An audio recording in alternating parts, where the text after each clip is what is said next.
All right, on this episode of Bare Knuckle Bowker, very excited to be talking to an individual competing at Rumble in the Cage 68, which goes down on September the 21st. And a very intriguing matchup set in the heavyweight ranks as Jared Henderson is going to be clashing with Lee Meehan, and great getting to have Lee on Bare Knuckle Bowker. How's your day been going, man? It's good. Yeah. Starts out busy. Of course, fight week, every text message and email, and you're scared someone's hurt or something's happening with the show. So you dread the messages, but then you find out they're good. So yeah, it's just one of those things you go through. Yeah, and I mean, even beyond like the fact that I referenced the fight that you have there, like you said, I mean, you're promoting the event. I mean, obviously, based on the chats we've had in the past, this is not necessarily an uncommon thing for you, but maybe if people are checking out the Lee Meehan world for the first time here, maybe they're like, oh, damn, he's got a lot on the go. Like he's promoting, he's fighting, etc.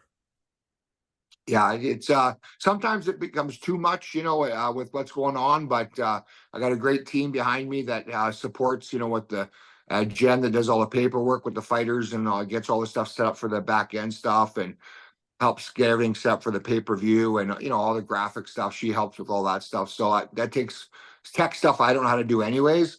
So that helps to have people that know what they're doing assist in those areas and just reaching out to all the sponsors and the corporate sponsors that want to help support the event and support the fighters. So it's important to have that connection in the community and get out and talk to those businesses and just general admission tickets, all that stuff. Just the constant phone calls that come with that, and that's all part of being a promoter and making sure things are done right. And I enjoy that part of it. And then you throw in coaching and trying to make sure your fighters are making weight and everyone's healthy and ready to go. And then I think, oh yeah, shit, I should have done some training myself this week or something. So since I'm fighting on it, but that's again makes it interesting, and it's not something I do every show, but I've done it enough now to kind of navigate to make it less stressful or a little bit more enjoyable at times and remind myself each time why I don't do this very often. But it's pretty fun. Yeah, I mean, it provides a great platform to a lot of fighters across really multiple combat disciplines. Like I saw Michael Thomas was going to be fighting for sure, which is great, but also you have Alexis Layton stepping in there for some, K1 kickboxing and Tim Tamaki getting back out there. Yeah. So there must be something to like, providing this platform for fighters and stuff like that. I mean, it's Canada's longest running show and everything like that. So yeah, just great to see these different opportunities for really just fighters in general, but really seems like a lot of Lethbridge fighters getting good looks there. Yeah, again, that's the reason I started doing my show way back in 2000 was we trained hard and we wanted to fight, but there really wasn't any shows going on. There was a couple, like maybe one in BC, and then there was I think UCC or TKO, whatever it was called back in the day, out in Montreal. So there's really nowhere to fight. So I thought, well, if I do a show, then my fighters, they get the chance to showcase their family and friends what they do. Why are they gone every night at the gym and weekends, and what are we doing? So that became the initial drive, was to create an event where my guys could fight somewhere and showcase and challenge themselves, and that it just grew from there. And now, a lot of times I have more out of town fighters fighting on my shows than hometown guys, because there's so many fighters that want to get that experience. Guys from Saskatchewan and Manitoba and BC that they just don't get the fights because there's not as many shows going on, especially some of those places where there's no shows. They just don't get any fight experience. So it's important for me to help them get experience in the sport. And if they get some experience fighting on my shows, when they have fights, and they can fight my guys on future events, where my guys get lots of looks of being in Alberta where there's lots of shows going on. So kind of best for the sport in my mind. And there's an expense to that as a promoter, but I think it's worth it when you see the overall benefit to the sport. Yeah, no, really giving back for sure, man. And just exciting stuff here with this being the second bare knuckle boxing bout. I know you'd had a fight that you were attempting to get that fell out very last minute there Yeah. in June, but yeah, great that you got this locked in now. And it was kind of interesting when we were talking ahead of that fight. You were talking about how bare knuckle, in your experience, wasn't a great deal different from like gloved boxing and then even the pacing considerations of MMA. So just yeah, kind Yeah. of interesting times in a sense. Like it seems like it's like a fresh thing in a sense in terms of like it's a newer kind of combat sport to pursue, but it didn't seem like an altogether different thing based on your first experience in there with Jason Douglas there. Yeah. Again, it's it's fast paced, generally fast paced compared to boxing for sure. MMA, it's very similar. But again, when you only have the hands that you can throw, again, there's more risk of getting cut and there's more risk of damage to the hands because you're hitting hard target like the head or a hip bone or an elbow from body shots because there's no leg kicks or knees or elbows and stuff you can throw that can, you know, pick different weapons for different ranges, where in boxing you're kind of limited that way, which makes it again challenging in its own right. So it has those different looks and feels, and like you said, the chance of getting cut is way higher because the predominantly headshots that are thrown, and the bare knuckle hand I think can do a little bit more damage than a padded glove, but in overall it's still a combat sport, and when you've done one, I think you kind of, to me it's the same. But I've done lots of other things, whether it's kickboxing, boxing, MMA, so I have lots of experience in different styles of fighting, so it's kind of made just one more thing and not that different. But it's again how you wrap your head around it and what you make it out to be. It still has in its own right and a very exciting factor as a fighter and things to deal with. Just like going to boxing by itself with gloves on is so different than MMA fight, and you have to prepare for that challenge and how to adapt to the different rule set and what you can and can't do. And bare knuckle boxing is the same. You gotta go in there, and I just go with the mindset that I'm a heavyweight. I'm fighting other heavyweights. Someone's getting knocked out. It'll be me or them. So I just accept that. Let's go for it and see what happens. And with the bare knuckle boxing, I just accept I'm going to be sliced up by the end of the fight, win or lose. And I prepare myself, just go ahead and do it. Because you can't, if you try to avoid getting hit while you're fighting, I find that just the worst. You get hit more and you don't ever get your offense going like you want to. So I think mentally for me, I just have to go in there and prepare to take my licks and put on a great show and hope the fans had fun watching it. So,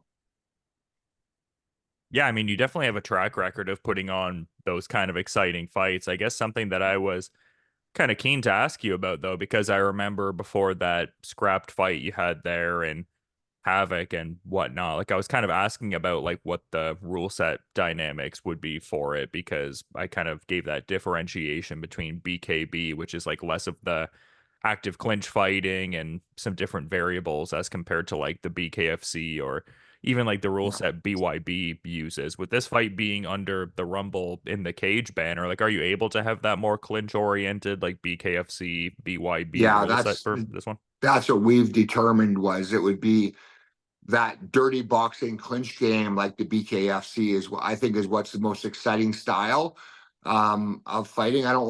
It's one thing I don't like about boxing is two guys are there to punch each other and they clinch all the time. Well, if you're going to clinch, then why don't you add in grappling? Why don't you add in, the stand-up takedowns then if you want to clinch so bad? So it's clinching to avoid contact. And I'm not a fan of that. I think I get the strategy of the sport. You don't want to get hit, so you tie up and be safe. And there's a time and place for that to control the distance. But the rules are we're here to punch. And whether we're close and we're far away, we're still hitting with our hands, and that's all we can use. So I like the idea that if we are in the dirty boxing range, the clinch range, that we're still to punch our way out. We're allowed to grab the back of the head, kind of hockey fight it, and just keep the action going. And then if it stalls out, obviously the referee will break it up if there's no damage being done. So that's my preferred version of the bare knuckle rules. And yeah, I think it's the most exciting for the fans too. So Yeah, I wasn't even planning to ask you about this, but like the way you were phrasing that kind of sparked a thought in me, because this upcoming UFC Fight Night they're doing in Edmonton in early November is going to be the first UFC card where they use like the newly amended rule set as far as like 12 to 6 elbows and things like that. I've talked to some yeah. Canadian fighters who seem to think that some of these things might not make a big difference maker in the fights, and as far as like the opportunities to, I guess, use some of these techniques in these newer positions. I guess, like, what are your thoughts on just this upcoming UFC Edmonton card being the first to kind of integrate some of these new rules and stuff like that? Yeah, I don't think for the most part the elbow thing was some people, you throw an elbow and you get warned for the angle wasn't right, or the points of contact are even the same. You can't hit the spine, you can't hit the back of the head. It has to hit, touching the ear line and all that. Those same rules are there, no matter what angle the elbow comes at. So I don't think that'll change. They'll just take some of the the ridiculous rules, aspect of that rule, why it was illegal. Take that out of it so guys could throw them and won't be as many warnings or penalties or disqualifications for an illegal elbow when it clearly had no difference in the fight, whether it was 12-6 or 6-9. That aspect doesn't matter in the fight. And some guys are like throwing elbows from everywhere, and it may change their game a bit where they can implement a bit more. But I think overall, guys either have that in their game or they don't. And whether you're doing an illegal old school or the new version, they're going to throw the same elbows, I think, for the most part. I think the grounded opponent rule will take some getting used to because that's been played with so much. But I think that's a great rule and a game changer. Having that grounded opponent and your hands down, it don't matter anymore. You get knee to the head. It's if your knees down, now your knees down, there's more chance of your back taken and controlled. Plus your damage from the knees to the body, and then you could punch a guy if he's up on his feet already with a hand on the floor. He's already part way up, so it's much easier for that guy to get away from that clinch position against the fence. I still think they should make it the original rule set of even if you're grounded with a knee on the floor, you can get knee to the head. North south on the ground, knees to the head, like old Pride rules. That's the way it should be, and that would change the fight in the sense that there'd be more urgency for fighters. They wouldn't stall in spots because they know they get punished, and there'd be more finishes. Instead of taking 500 punches to the head on the ground with ground and pound, you're going to take 2 knees to the head, and the referee will be stopping the fight. And I think fighters will take less damage overall, and it'll be more entertaining for the fans to change that rule. But again, with the bleeding hearts in charge of most things in the world, I don't think that one will happen, but I sure hope it does. Yeah, and this kind of, I guess, goes back to something you were talking about even in the intro, because you were talking about how sometimes when the phones lighten up on fight week, there's almost that worry that something's going to happen, like someone's going to fall out of the fight. I thought it was kind of interesting that you had that sort of like very last minute. I mean, people kind of use the term last minute flippantly, but this seemed like it was like literally last minute, that grappling match you had against Rakim Cleveland, and you had posted about like, oh, as a fighter, coach, and promoter, I know how much it sucks when, Yeah. someone falls out of a fight and whatnot. What was that whole experience like? Because that was kind of cool to see all that. Yeah. Um, again, it was one of those situations where there's a show in your town, none of your fighters are fighting on the show. It was close to my show, so that kind of conflicted that way. They didn't have enough fights to even run a show. And that's bad. To me, that's bad for the sport. People bought tickets to come watch MMA, and then they show up and there's only 2 fights. It doesn't look good to the what do you call it? The community that's buying tickets, the sports world. They expect this, a standard of certain number of fights at least. I would say a minimum of 8 fights to run a show is kind of what I would expect. I think 12 is a great number. I run 17, 18, 20 fights sometimes because I have so many guys that want to fight. I want them to get experience, and I know that things can happen. Guys get hurt, they back out, and now you're down to not having enough fights to run a proper show for the fans that bought tickets. So when they had that, they were down to 2 fights. To kind of save the show, was like, well, what can we do? Well, I can get some guys together. We can do some grappling matches. I know Rakim had come in. Guy comes in for a fight. His last couple fights had canceled on him as well, so he didn't get any work in. So I said, well, man, I got a fight coming up. I'm not going to risk getting hurt by fighting an MMA fight with you, but I will fight a grappling match, and we'll do that for fun, and just get in there and move around and work and try and submit each other. And it was, great work for me. It was fun. He was a great athlete, great skills. His coach was awesome. So, I had a good experience that way. Hopefully he got something out of it too. And the fans got something to watch as opposed to, a show being canceled, which is never a good thing for the promoter or for the commission or for the town you're doing the show in. So, Yeah, and I mean, you always like go to such lengths to put on like such like a deep set of cards whenever you do Rumble and the Cage shows, and they're always like a great variety show too. Like I mentioned, some of the things people can expect on this show coming up later in the week, but in the past, doing things like combat jujitsu and super boxing. So, I mean, yeah. in one sense, it's probably like, oh, it's cool that the show didn't get canceled outright, but at the same time, it's like you have that experience of like making sure the cards are as deep as they can be. Yeah, I think it's important because as a promoter and as a matchmaker for my own shows, and I've done matching for other shows, it's very easy for to lose 5 fights in the week of, with injuries that are guys are hoping to heal up, and then they're going to fight if it heals up a bit, but then it doesn't, or someone got a medical done and the doctor messed it up. They forgot to check a box, or they did the wrong hepatitis test or whatever, and you can't get it done and fixed in time. Things like a fighter not be able to get into the country or that stuff you should know long beforehand. That shouldn't be happening week of anyways. As a promoter, you should know that stuff. But things happen, right? And so I think it's important to make sure your show has value to it. For what you're asking for a ticket price, we want all the fights to be entertaining.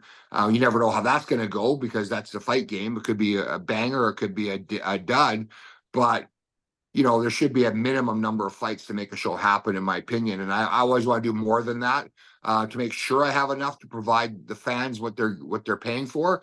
And again, for me, it's like if I had the time to run 25 fights, I would, because there's that many guys that want to fight.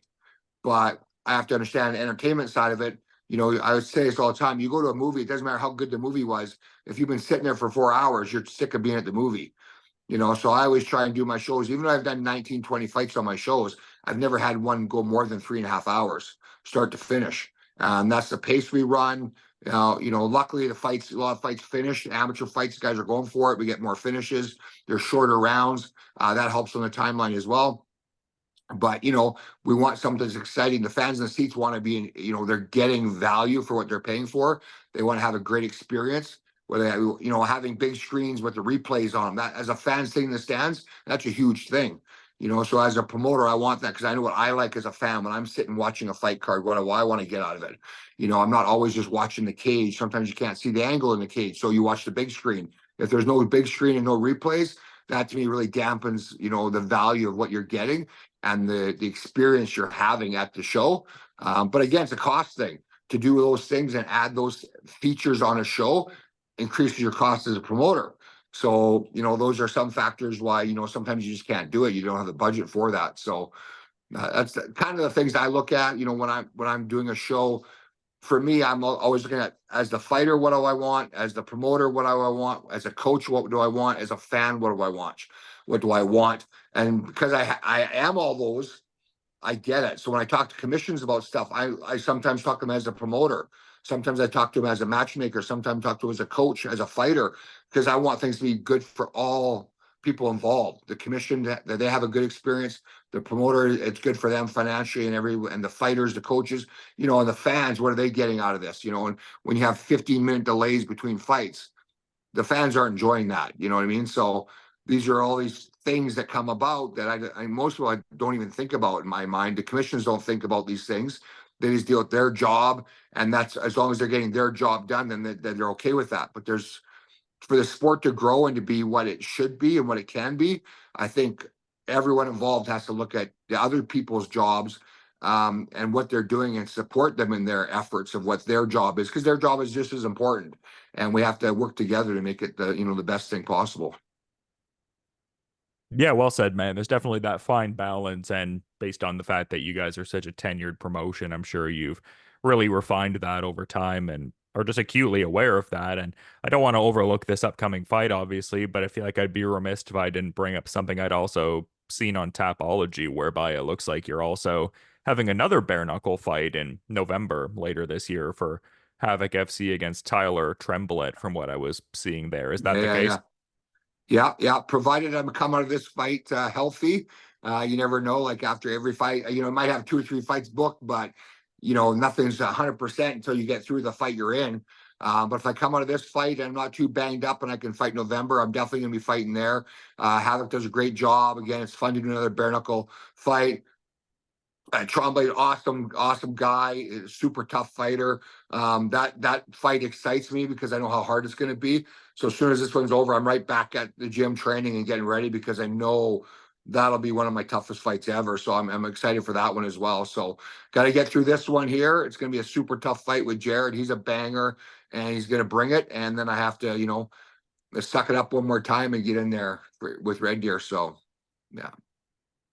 And would that be back under the same rule set that you had your bare knuckle debut in, where it's more of like, I guess, essentially a boxing match just without gloves? I think so. I asked to have it, the BKFC rules. But at that time, the Central Commission or whatever was like, no, we're just doing these rule set. But who knows? That could change. They may see, yeah, this is doable. We can accept this. I don't know yet what's happening.